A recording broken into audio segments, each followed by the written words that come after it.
प्रशासन सामान्यांच्या प्रश्नावर मार्ग काढण्यासाठी असतं की कायद्याचे चुकीचे अर्थ लावून सामान्यांची आणखीनच अडवणूक करण्यासाठी असा प्रश्न पडलाय।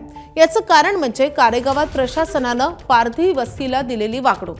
बरोबर एका वर्षापूर्वी एबीपी वाचानं कारेगाव पारधी वस्तीजवळील एका शेतातल्या धोकादायक तीव्र उतार असलेल्या विहिरीचं वास्तव उघड केलं होतं। पाण्यासाठी जीव धोक्यात घालून इथून पाणी काढलं जात होतं।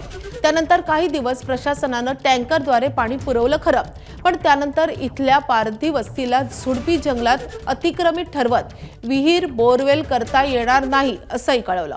अखेर पाण्यासाठी प्रशासन काही करत नाही म्हणून पारधी वस्तीतील लोकांनी वन हक्क कायद्याचा मार्ग अवलंबला।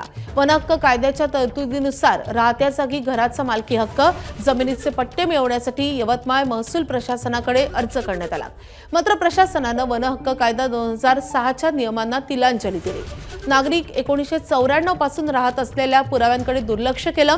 आदिवासी असूनही बिगर आदिवासी संदर्भातले निकष लागू करत त्यांच्याकडे 3 पिढ्यांपूर्वीचे पुरावे मागत सर्वांचे अर्ज फेटाळून लावले।